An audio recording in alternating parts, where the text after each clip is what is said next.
Hey, Jamie, our fan is here. We've got one fan watching. Yes. And the intro worked this time. It did. Yay! We know what we're doing after all. Hey, good evening. I'm Chad, and this is Jamie, and we are the Paranormal Lens. We're here every Tuesday night, most Tuesday nights. Yeah. Trying to figure out a time that works, but we're here. Yeah. How's your week going, Jamie? It is busy, sir. Very, very busy in a good way. Okay. So, the same as always, right? Yep. Welcome to adulthood. You got things to do and no time to do it in. So, Yep. So, how about you? What's going on?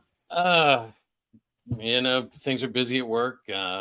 Families busy. They started play rehearsals and things like that. So yes, one more thing to do, right? It's that time of year. Yep. So yeah, but it is spooky season. There's that. We've got that going for us. Finally. So yeah. So well, tonight I'd like to talk about St Albans Sanatorium. All right. You've heard of it, right, Jamie? You haven't been there. I've not made it there, but I know we've been there as a team. Mm-hmm. And if I'm not mistaken, this was your first away mission. That's correct. Right. Ironically, you're wearing your red shirt tonight in honor of it. Usually the red shirts don't make it back, right? Exactly. It was an interesting time. I'll put it that way. Had a good team that night. It was, Jerry, Missy, Erica, Tim, Dave was there. Dale and Mallory were with us. Cool. Kelly and Flip were there. I think maybe Andy Andrews, maybe a couple other people. It's an all-star cast. Yeah. Our Andrew Halderman was there.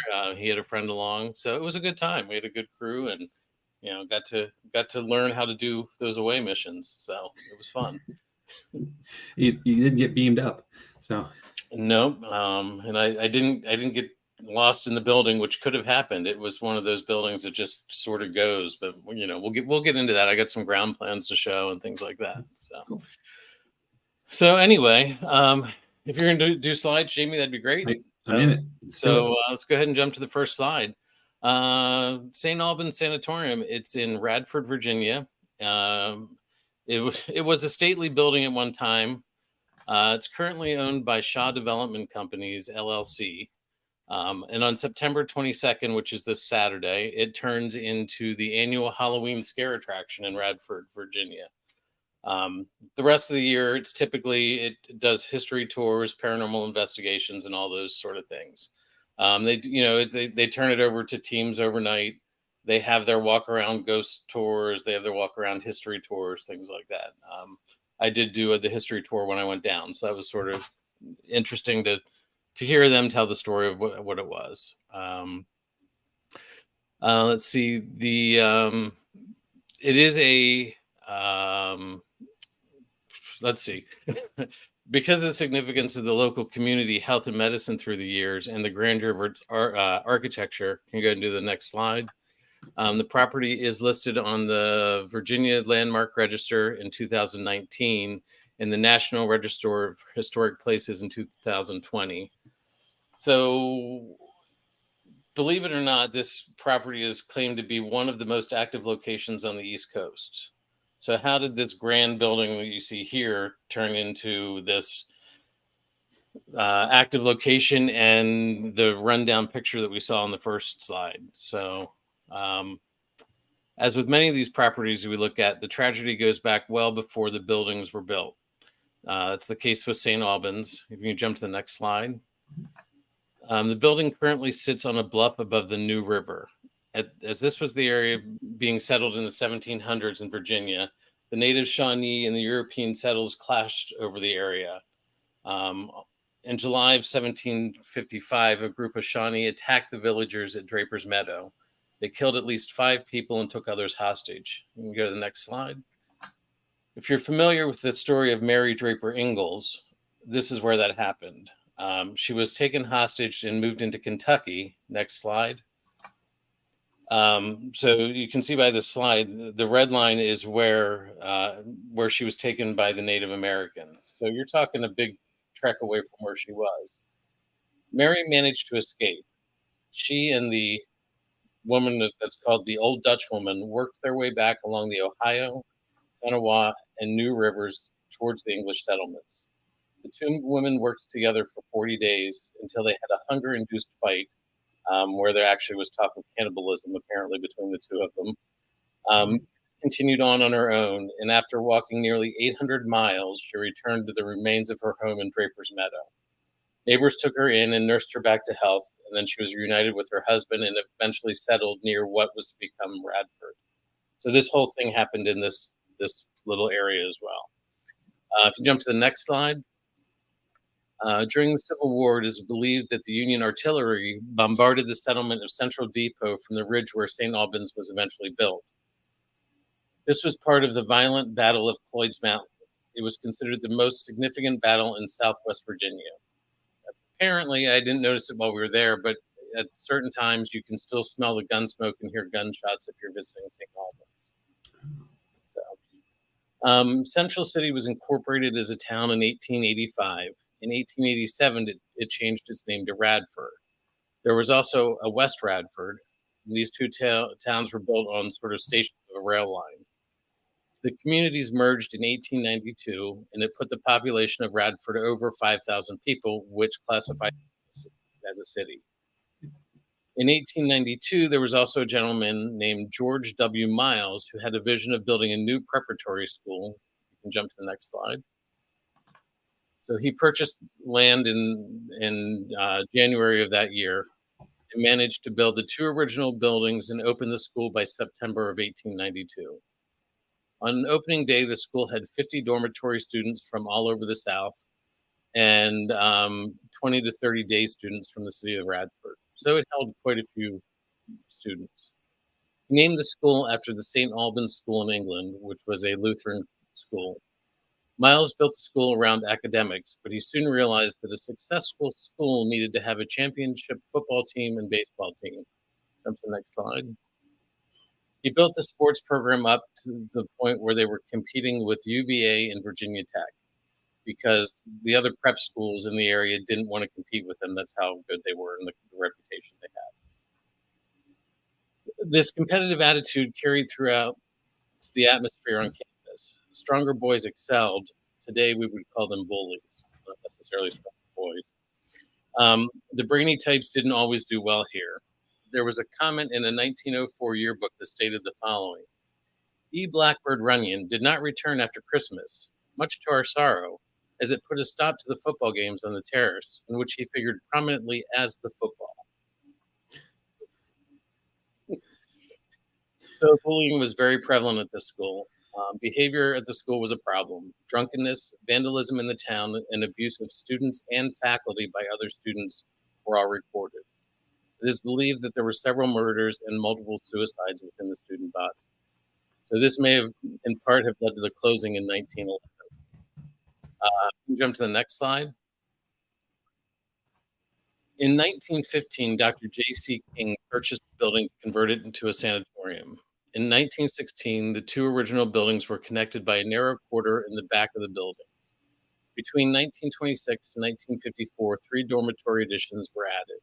In 1969, the final addition was added. During Dr. King's tenure, he also purchased about 56 acres of land. The land included a farm with a dairy, hog pens, vegetable gardens, orchards, and a grape arbor. Other buildings included a 1-story servants' quarters, 2 1-story storage buildings, a 1-story machine shed, and a frame stable. The grounds also had tennis courts and croquet courts, and later a driving range along with a putting green on the former front lawn were installed. So it had a little bit of everything. The sanatorium was used for medical and psychiatric treatment up until 1980. You can jump to the next. In 1980, a more modern hospital was built right next door. St. Albans became part of the Carolian health system in the 1980s, and everything was relocated to another site. The buildings and surrounding 78 acres were gifted to Radford University's foundation in 2004. In the following years, the abandoned building was vandalized and became a place for late-night parties and other activities. Finally, in 2008, the original buildings and almost 4 acres of land were sold to the Shaw Development Corporation. I believe this is in part due to Tim Gregory, a former patient at the hospital. His mission was to renovate and transform the buildings into a research and enlightenment center. I wasn't able to find much about Tim or his mission, but he is the one who started the annual Scare House tradition to try to raise money to keep these things going. The newer hospital was kept by the university at that point in hopes of renovating the buildings for residential use. Current searches of the building show a private investigator and the Virginia Employment Commission currently occupying parts of it. So that's pretty much the history in broad strokes. There is tons of information out there, but trying to keep this down to an hour, tried to pare it back. Right. The truth is that the early days of the sanatorium may have been better than when it was a school, but it didn't last like that. In 1945, it is believed that 6,509 people had been treated by a staff of 45 since its opening in 1916. So that's that patient to staff ratio is really low. As we know from other places, psychiatric treatment wasn't really understood, and there was a lot of experimentation that happened. Insulin-induced comas and lobotomies killed people if they were lucky. The unlucky would end up brain dead to have other experiments performed on them. And jump to the next slide. Up one more. A treatment that was popular for schizophrenic patients was electroconvulsive therapy, or ETC. This shock therapy was deemed safer than insulin coma therapy, but left patients with fractures, severe memory loss, and spontaneous seizures. Hydrotherapies were also used. Now, hydrotherapy sounds like it could be a relaxing soak in a nice warm bubble bath, but it's not.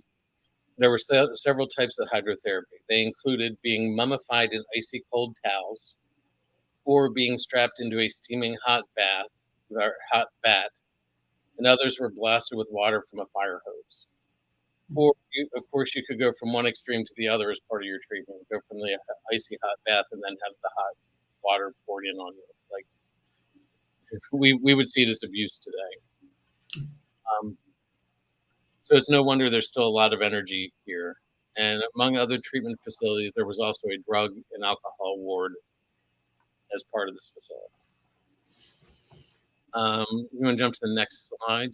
My research led me to a very good book written by Pat O'Keefe about St. Albans. It's called The Ghost of St. Albans Sanatorium. She's a paranormal investigator that I actually had the pleasure of meeting last year at the Paravation Paracon in Stroudsburg, Virginia. This book includes the ground plans for the facility in the appendix. So I'm going to go through those floor by floor and then talk about some of the hauntings that she published. So if you want to go ahead and jump to the next slide, Jamie. Yep. So this is the sort of the entrance floor. The big conference center to the left is where you set up as your home base for your investigation. The offices are where they have their security, bathrooms, things like that, coffee maker, important part of an investigation. It's a requirement. Yep. And then if you go back through where it's labeled long hallway there, that's what goes off to the some of the like electroshock therapy rooms, hydrotherapy, things like that. So that's the next thing. If you want to jump to the next slide, this is one of the hydrotherapy rooms. There were several of these. Our good friend David, you want to guess what he did here? I know what he did. He's always first into it too. Yep. He jumped in this tub and sat there for probably a half hour while we investigated. I'll talk a little bit about that more later. If you want to jump to the next slide, this is the electroshock therapy room. So this is where that experimentation would have been done. Go ahead and jump to the next slide. This is just the floor above the that entrance area above the conference space. It's probably what would have been used as bedrooms for some of the staff who would have stayed on site. A lot of the staff throughout the years did live on site. They worked 6 days a week and lived on site in company provided housing. So I found that interesting. You can go ahead and jump to the next slide. So this is the first floor. As you can tell, it is huge. The section on the left, you can see, was the original dormitory area, the front section of that, but in front of that hallway that cuts across sort of the middle of the page. So that section on the left would have been the original dormitories, and the section on the right at the bottom would have been the original like school area where they would have had the administration and the classrooms and things like that. Then the area that juts out the back, the area that juts out to the side, are all additions that were put on throughout the years. If you go to the next slide, this is the central staircase in the original dormitory unit. And there's hauntings that happen here. There's a woman in white who's known, they believe, is Rebecca, who was in her 20s or 30s. She hung herself in the suicide bathroom, but she's often seen ascending these stairs. So this is a place that you can get a lot of activity. If you want to jump to the next slide, this is the second floor. On this floor are Donald and Jacob's rooms. Donald was an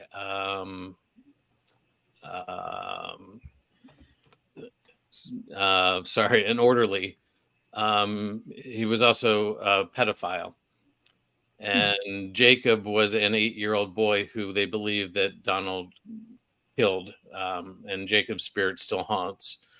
Other things in this one is you can see where it says number 7. That's the like balcony area. It's sort of a bird cage, though I have a picture of that coming up. And then I'm not going to go into the details, but number 6 there is the disappearing hallway. That's in Pat's book. So there's some interesting reading there if anybody would like to look at it. Go ahead and jump to the next slide. This is a picture of Jacob's room. Typical when there's a young spirit, investigators bring things to share with him, and they leave them there as trigger objects. So you've got that. Jacob, like I said, was about 8. They believe he was murdered in about 1970. He is known to push people away if they get too close. He's often heard on EVPs, and his presence can be felt by those who are sensitives. Like I said, Donald was a pedophile who was an orderly who they believe to is the one who killed him. If you jump to the next slide, this is what's considered the bird cage, or the that outside roof area. Obviously, to keep patients from escaping, they had to cage it in. So this is where some of the people were kept that were flight risks, that floor. But this was how they could get out and get some fresh air. Is that a pun? Is that intentional? Yeah, it was flight risk. Yeah. Oh. So yeah, it was an interesting area. When we were there, it was April and it was cold. So we didn't spend a lot of time out here. Sure. Unless you needed to get fresh air and fill your lungs with unfresh air. So I'm going to jump to the next slide. This is the third floor. This is where Rebecca's room is. This is where the suicide bathroom is. There's what's labeled as the grieving mother's room. There's also a room on the left that's marked patient's room, sort of there on the front. That room, there's what they call a watcher in there. They don't know if he was like an orderly or what, but people sense that there's somebody in there sort of just watching down that hallway in the women's ward. Sort of an oppressive feeling. The suicide bathroom, there's at least 4 believed suicides that happened in that room. And then Rebecca is a young woman who was in her late 20s or early 30s. She hung herself in the suicide bathroom. The story is she had a baby. Not sure how she was pregnant, how she got pregnant, but she had a baby that didn't survive, but she kept the baby with her for a while. and then when they took the baby, that she committed suicide. This is also the spirit that Dave tried to poke a little bit and was calling her Becky, and we know that his trip home didn't go so smoothly, so we're not sure what to do on an investigation, right? Yep. There's a rocking chair in that room that is known to rock on its own. We didn't have that experience, but there is a rocking chair that happens there. So if you want to jump before we go too far here, sure. Amanda asked it when you were talking about the watcher in the hallway. Mm-hmm. Did you feel him? Was her question. I did, yes. Okay. It was an eerie feeling. So okay. Interesting. That's when I wasn't just beginning and not understanding some of the things I was feeling. Sure. So yeah. So yeah. So we're going to go ahead and jump to the next picture. This is a picture of the bathroom. Not a huge room at all, but that's the bathroom. And then the next one. All right. So this is the basement. In the basement, there are two areas that have things that the people notice. There's the bowling alley and the boiler room. One of the spirit in the bowling alley is named Allie. I'm not sure if that's actually the name of it or they just don't know her name, but Allie is what they call her. It says the sweet spirit was reported playing in the bowling alley by a number of witnesses. Reports of her laughing and giggling are rather common. According to St Albans staff, a police officer had his flashlight lifted out of his pocket in the bowling alley. It scared him so badly that he refused to come back. They're not sure if Allie was responsible for that or somebody else, but he was done. So there's that. In the bowling alley, we had the SLS going, and we definitely caught an image. I think it was with Jerry was sitting in a chair, and there was an image next to him, and or an entity next to him on the SLS. And this went on for a while. I believe that we actually did a Facebook Live session on that one. Around the corner from the bowling alley, number 12, there is the boiler room. Now, this wasn't in Pat's book, but this is one that I remember from being there.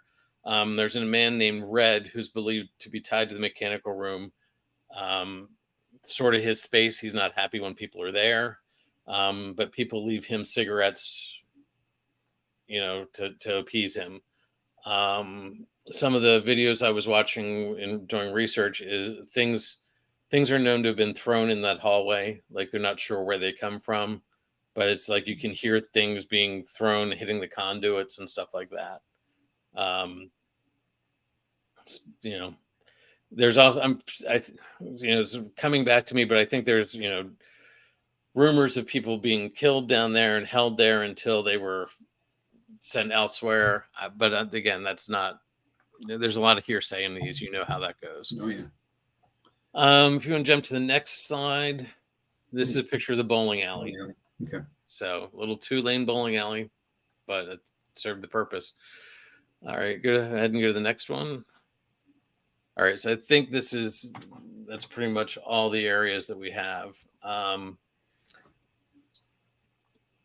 Just looking through. Yep. So let's see. We covered Jacob, Rebecca, Allie, Red. There's a spirit called the Tall Man, a shadow figure that is especially active on the grand staircase and also seen throughout the building. There's a man named the Tongue Man, who's a usually friendly spirit whose nickname was given because his tongue protrudes awkwardly from his mouth in the fashion of those on heavy psychiatric medication. He is reported to wander throughout the second floor and beyond. Of course, every building like this has to have a growler. A being that growls aggressively at visitors is encountered in the bowling alley and in other parts of the building. A hat man, the shadow being is reported on the second floor near the elevators. very powerful, almost regal. Most who encounter the shadow have a feeling of dread. So this was not the one. This is a different part from where I was at. Again, typical of every building like this, there are the creeper shadows that sort of crawl the walls and ceiling. Those have been seen. The Smiler, an investigator reported seeing this being fall from the ceiling, suspending itself while upside down right in front of a man's face. As if that wasn't shocking enough, the creature flashed an evil grin at him before disappearing once again into the shadows.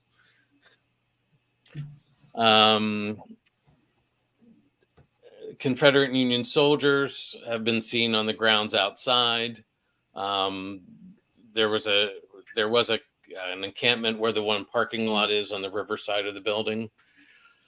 A lot of ghostly staff and patients are seen randomly throughout the building.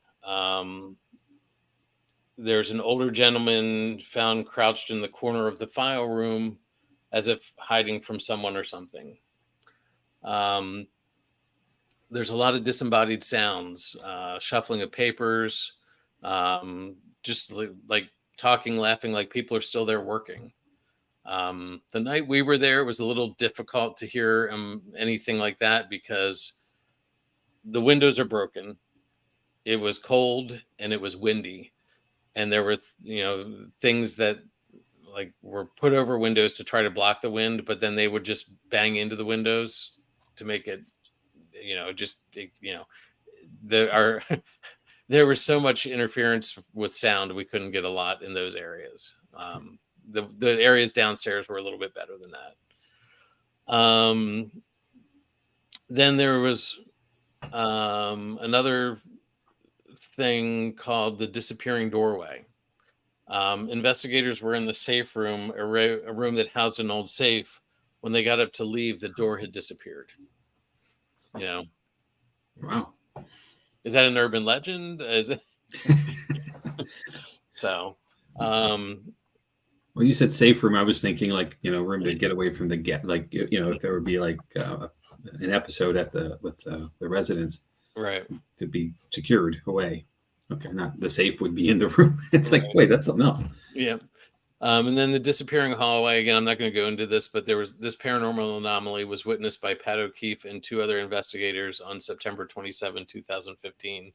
The disappearing hallway sort of gives you an idea but I didn't have time to go dig into it for real deep context.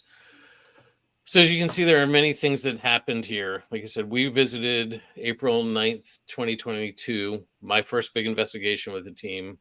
I said April in this area was cold and the facility is not heated.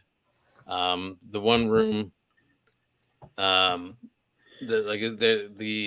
office area and our staging room were warm, but everything else was pretty cold. We had some EVPs, definitely heard things in the bowling alley, in the mechanical room, SLS hits in the bowling alley. Like I said, when David was in the hydrotherapy tubs, we caught an SLS action there. I had a strange thing that happened to me. I was using a voice recorder, an EVP recorder for Andrew.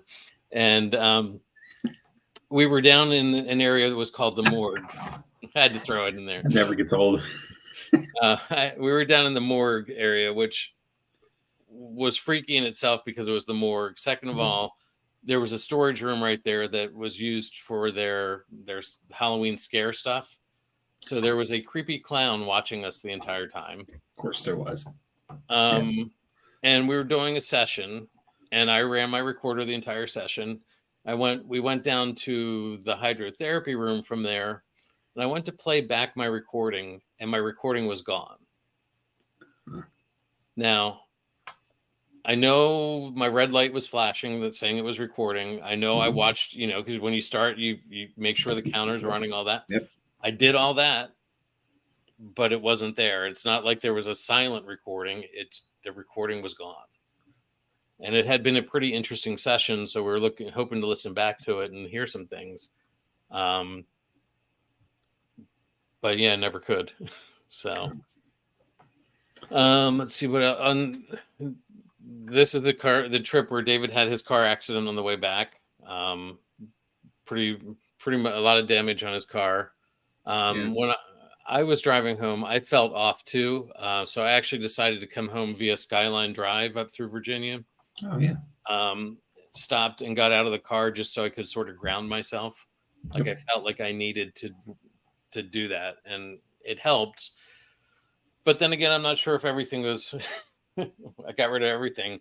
As I was telling you earlier, Jamie, like I had a hard time putting this together tonight. Like I kept hitting mental blocks. Like, when we get into this, it's not hard. We get into it, we enjoy it, but this one was like I can't do it. I really had to force myself. There's two things to this, and before we get too far away from the experiences, too, I want to show you that Erica brought this point to us as well as another investigator there that night. Something yelled in her ear to get out almost immediately after arriving, and then a tall black mass with her and Flip upstairs looked like the size of a wall. So that kind of fits into the shadow element that you were describing earlier as well. So it's pretty interesting. I mean, it's a great space. I would love to go back. Sure. It's big. Go ahead. Well, that's what I was going to ask. I'm curious because the picture we're looking at is a partial for the size and scale of the place, and it seems obviously it's a little bit sized in to fit, so it's not giving scale. With respects to the frontage of the property, I understand that there's a drop off down to the river, but as far as the other three sides, is there anything in proximity to it? You mentioned there's no heat, so I'm assuming there's no electricity. But is there anything that would give off natural light or artificial light that would create some of the shadow play that's been described? When we're at a place like Booby's Brewery, we're on a municipal street where there's street lamps and traffic, cars going by, so there's lots of shadow issues, especially on the second floor and even in the bar, but in the first floor. But catacombs is a catacombs; it's it's an enclosed space. But so here I can't tell from, I saw the elevated view of it, but I can't tell enough of it. Because when if it's a totally dark space, how are we seeing shadows? That's more of a challenge to see.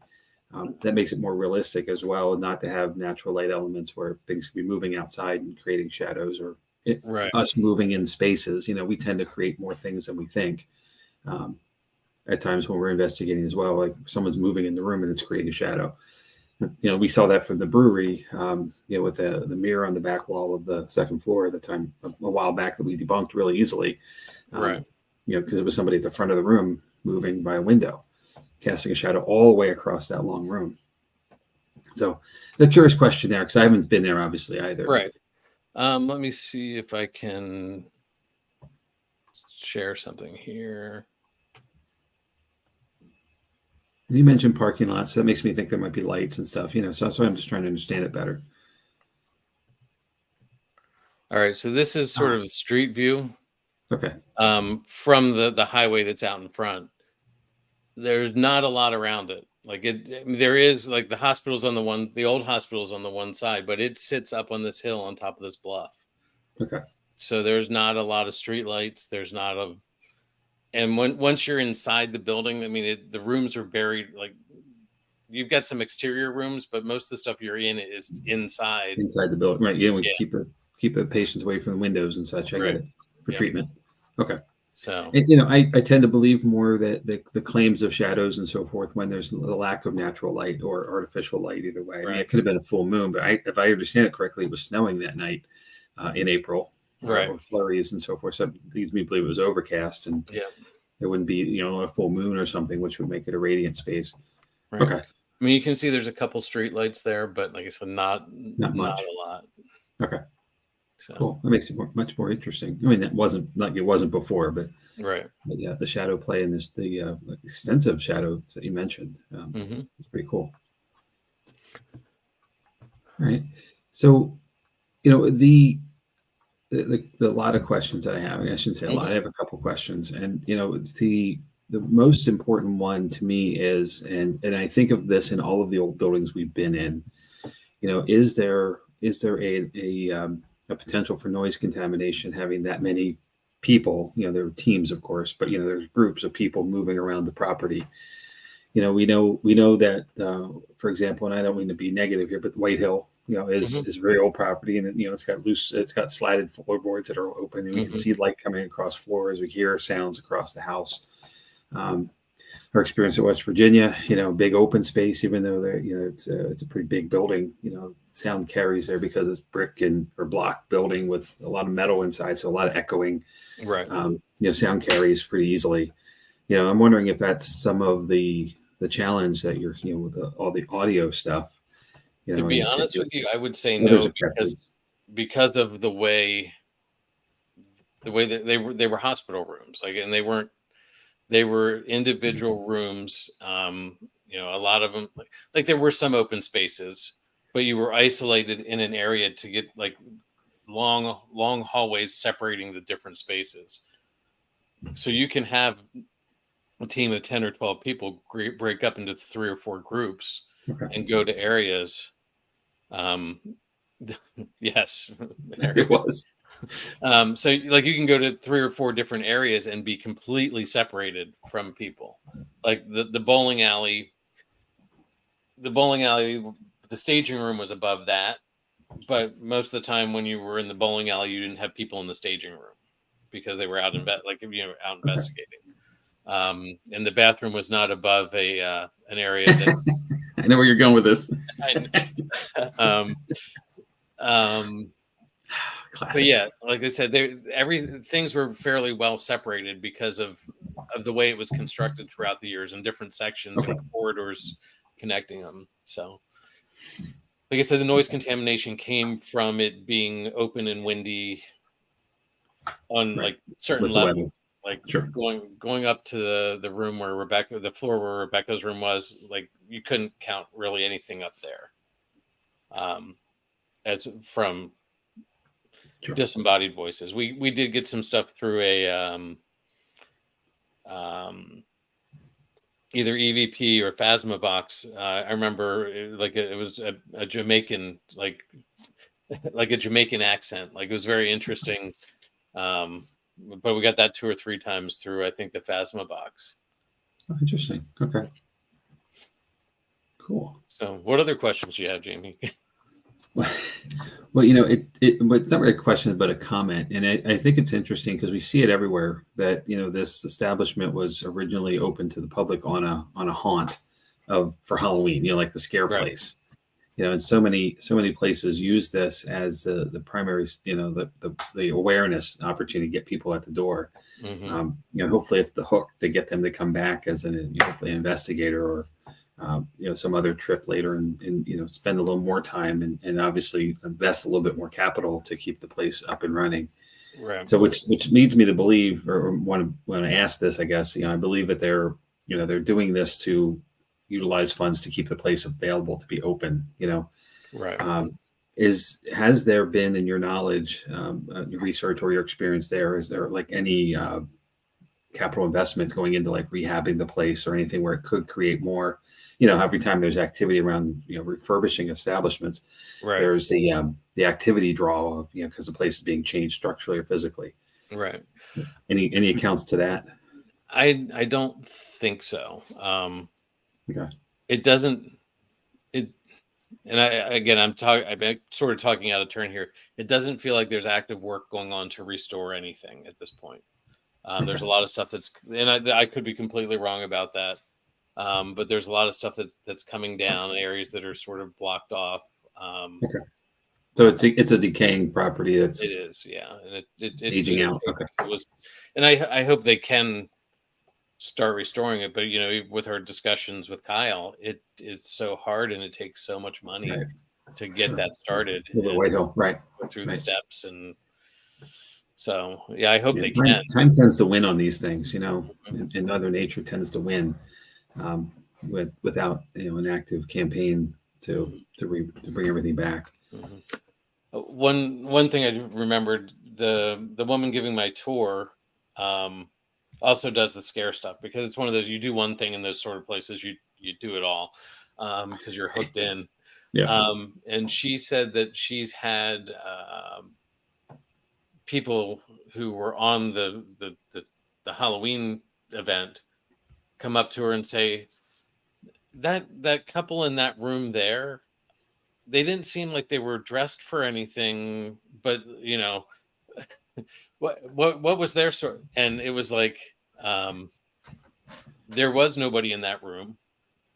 So these two or three people saw like two people in this room who weren't there. So it's, it's not just investigators, it's other people, going through, seeing it as part of a Halloween hunt. I'm wondering, were the ghosts like, oh, well, we're just going to be part of this too? Or, because I often question that. I'm going to throw this up because this is their advertisement for their thing this year. It is a very haunted, very crazy sleigh house sort of feeling with their stuff. And a lot of, not, I don't want to say making fun of psychiatric patients, but, you've got that going on. So how do spirits feel about that? How do, like, when I went to, was it Penhurst earlier this year? I didn't like the feeling that I was getting when they had their Paracon. Because it felt, because there were a lot of oddity things there. Sure. And I saw people trying on straight jackets and stuff like that. And I'm like, this isn't what the people here who were part of this facility want to be experiencing, is watching people putting on straight jackets. And so it's trauma. Right. So, you have to question what you do at some of these things. Like, and I know Penhurst does a big, haunted house thing as well. So, it's just but they did tell me that they are very cautious of where they do the haunted house thing. They do it in their admin building. They don't take people out into anything else that would have been patient facilities, which is sort of being respectful. Yeah. But yeah, of course. It's like read the room kind of thing. Right. Have some respect. Yeah, that's kind of one of the basics of being a paranormal investigator is respect the space and respect the spirits. Mm-hmm. And I understand that you have to do things to keep these places running. There's electric bills, there's taxes, there's utilities, things like that. They're minimal at maintenance. Best, maintenance. And the idea of trying to restore it, and so I think it's great that they do things to keep the money coming in, but I think you have to balance that and make sure you're doing the right thing. Yeah, so it's got to be appropriate. Mm-hmm. I get it. I agree with that completely, and that's there's enough outside attractions too to be competitive. Mm-hmm. Here in our area, we have Field of Screams and Jason's Woods, and there's enough. I think over at Mingus Mills, they still do the Haunted Mill, which is not far, just heading your neck of the woods growing up. Mm-hmm. So this is a season, for all of this, and they'll last through, now through early November. But what happens after that is, the need to keep income coming through all year long is why it's great to see that they have paranormal programs. And they're good intended programs, but they're not trying to scare you. And it's legit like this. There's and we've said this before, and I really mean this too. If there's an opportunity, if you're going to do an investigation at a location, get there early. Get there the day before if you can, so you have the day of, and take the daytime tour. Get a lay of the land, get a feel for the place, get the words. Get the official word from the host of the space, whatever that is, whether it's a docent, whether it's the owner, whatever. And that makes the investigation. You have a plan for the investigation, right? But it makes the investigation go a lot smoother because you know where you're going, first of all, because then it's dark and everything looks different. But also you have a better idea for what might be there other than what you've read on the internet. Because that's really our research, right? We we both were joking a week or two ago about, if somebody were to look at our search histories, for all the stuff we look up for these episodes, it's kind of crazy. but we're relying on that, and that's not always a true thing. Like, Yeah. it's not always a factual thing anyway. It's an opinion, and a lot of times, especially when things are posted. So, the place is the source, and I rely on a host site more than I will reviews of a place or opinion and so forth. So, getting there and getting the lay of the land is critical. This one was definitely different in the daytime than it was at nighttime. Sure, and they all are, right? I mean, well, this one was so sprawling, like the size. Okay, yeah. Sure. And now again, we were there in April, but there were still areas that were set up as the haunted attraction. Like they just, it's like, well, that area is off limits. That's set up for the haunted attraction, and that's sort of like.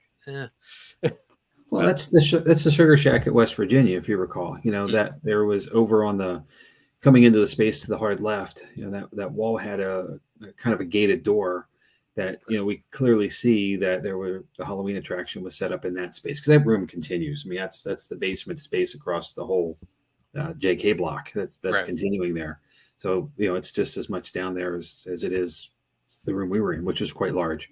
Right. So I get it. And sometimes it's just easier to leave it than it is to tear it down. You've done the work you continue to do in the entertainment field. Sometimes it's just easier to leave it than it is to tear it down and bring it back up again. Exactly. Just for lack of losing anything or the available staff or whatever it takes. So I don't fault that. It's just it's an interesting thing when you keep running across it, though. Right. Like areas are cordoned off just because of that. That could be, and this is a conversation that we had with Kyle after Whitehill. In the basement when you go back past the boiler to the former wine cellar space, there's a stairwell still there that goes up. It's off limits, and granted, I understand why, but I said if I was a spirit, I would want to go there when someone comes to the house because I know no one can go up there. Right. The same thing with these cordoned off spaces. I would drift away if I didn't want to be bothered. And especially when we're all, hopefully someone the group is experienced where they're not just keep asking like a trained SEAL to keep doing tricks. Right. You're intentionally making good faith contact. Instead of like, show me a sign you're here. Like, come on. Right. And no, I'd walk away from that too. Yep. It's just not cool. So, I do want to point out that St. Albans also does a Paracon. Okay. So there's another way that they're getting people and finances and a lot of people through, because they are a draw. And I think I haven't been there obviously for it. Last year it was in April, end of April, so it was probably a little better. But it was 80 then, sure. Yeah. But like I said, there is room. There is definitely room to spread out and do a Paracon like that, because some of these places, like I know we've talked about trying to do them at Boobies. That would be next to impossible, because you'd be on top of each other, and trying to get people through would just be. Yeah, it's a little tight. Yeah. So okay. I agree with Tim. Tim says we got to go back, so that makes it official. Yep. All right. I don't think I have much else. Obviously I wasn't there, so Right. I'm jealous of all y'all for going. The stories after were all basically the same. The collective reveal part of it, and it's interesting. That there were some negative issues coming home from the space as well. Dave had a pretty significant fender bender. Mm-hmm. Put his car out of commission for quite a while. Your issue of pulling over and grounding. Thankfully you're aware of how to do such things and the need for it. Mm-hmm. It makes me wonder how many people walk away from these kind of events and opportunities and carry stuff with them. We try to cut ties, and how important we talk about that at the end of public investigations, the importance of it. But how many of us really always remember to do it too, because we're busy packing up, we're trying to talk through some plans for future stuff, we're commiserating, because we don't see each other all that often. And when we're there at an event, we're working, for lack of a better way of saying it, so we're on point throughout it. And we finally get to relax at the end, and it's late on a night, a Saturday night kind of thing. And we're just not our sharpest at the end of the events. And, sometimes I admit it, I'm 3/4 of the way home when I remember to do it, but I still do it in my car. Right. So, it's just, I wonder how many times that gets left and we carry something home. And I'm under strict orders not to bring anything home with me. So, so I value my own space. So, well, anyway, so congratulations for getting there. Very cool for surviving your first away mission. I'm happy you made it. Worst case, we have to go back and do it again. Yeah. And I'll be in. So, yep. Well, it looks like Amanda and Kelly want to go. So, yeah. Well, definitely road trip. Yeah. So where is in the world of the East Coast? Where is Radford, Virginia, proximity? It is. I knew you were going to ask this. I should have been better prepared. Was it Eastern Virginia, Western, not West Virginia, Western Virginia, Central? I think it's more Western Virginia. I was going to pull a map up, but I turned on Street View, so it has. It's actually down below West Virginia. So it's how South Virginia, the new state of South Virginia. Okay, it is southwestern Virginia, not the whole way over to the west, but it's it's somewhere off the 81 corridor. So right on the 80. It's right off 81. Okay. So you know how it cuts across there. It's right off 81. Traveled it many times. Yep. 8 or 9 hours. Amanda. 6. 6 from Lancaster. You can be in Indianapolis in 9 hours, or beyond, actually. Myrtle Beach. I'm kidding, but these drives, the drive there is never that bad. It's the drive home, right? After being up all night and maybe a little bit of sleep. Hopefully you get it, because obviously, and that's always that's a challenge too. We find hotels after these things, right? But after checkouts at like 11. Right. And you roll in there at like 5 or 6 in the morning, you don't get enough. So, it's always the homebound trip always feels a lot longer. Mm-hmm. Well, I've learned on things like this that taking that extra day, especially if it's a Saturday night investigation, taking that extra day and just leaving Sunday afternoon or even Monday morning, it's worth paying for the extra day instead of driving back. I agree. I've done that. When we were up at Conjuring House, it's an 8-hour drive, give or take. And we investigated till 4 or 5 in the morning, whatever it was, and I had the room for that night and then the next night, and I just slept through until about 1 or so and 2 in the afternoon. And then got up and came home from there and forego that next night. That adds up though, as far as cost. That's the challenge, I guess. Exactly. Obviously enrolling in hotel premium points and programs and all that stuff, but and use your miles and your points wherever you can. But this is another way the field adds up, cost wise between equipment and stuff like this. It starts to add in, but the experiences are well worth it. Mm-hmm. So the question, Jamie. Well, I know, right? I don't know is the answer. Right. I believe everything you've shared with me. I have no reason to doubt you, and I'm assuming you trust the author who created the book, Pat. And you've met her, and you have some credence to her. I have no reason to doubt that it is. I just like to go and find out for myself. Well, of course. I mean, here's Amanda's vote. It with extra D's, it definitely is, right? Yeah.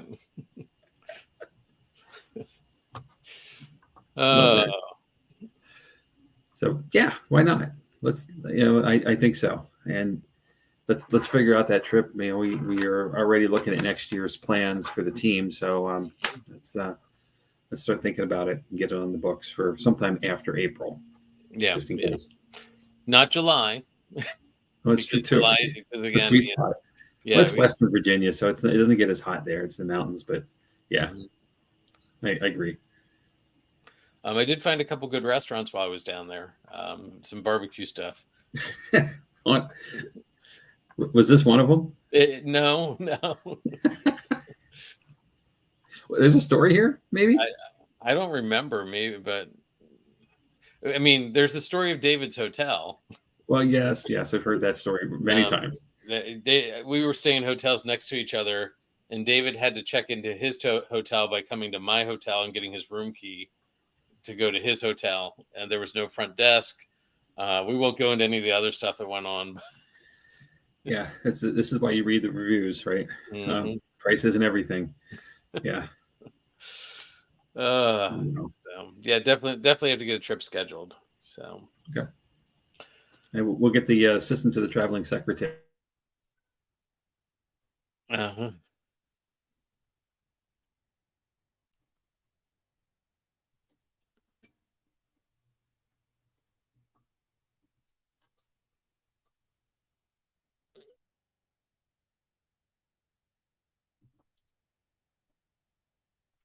Jamie, are you still there? Can you hear me?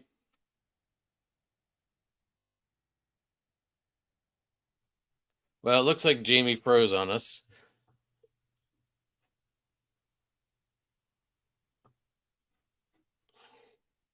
Okay. I don't hear Jamie. I don't know if he's still there or not. But I will guess I'll go ahead and get this wrapped up.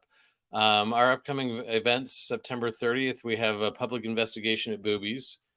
October 7th, we have a public investigation at Boobies. The 30th is National Ghost Hunting Day. October 14th is the Alpatwitch Festival in Columbia, Pennsylvania. We'll be there all day. Come out and join us. It's usually a good time. The 21st, we have a public investigation at Boobies, and October 26th, we have the Columbia Mardi Gras Halloween Parade. So we will be there in costume, handing out candy. That's always a fun time. If you're interested in any of these events, check out our Facebook page for the link to the tickets. Here is our Facebook page, our TikTok, our Instagram, YouTube, all those things. So yeah, lots to do. I want to thank everybody who joined us tonight, and who is going to be watching us in the future. Yeah, stay spooky. Have a great Halloween season. We'll be back here next week.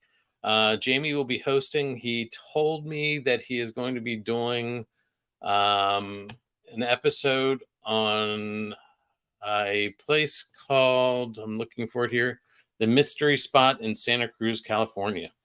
So something that I don't know much about, so I'm looking forward to it. So see everybody next week. Thanks for watching, and have a great week.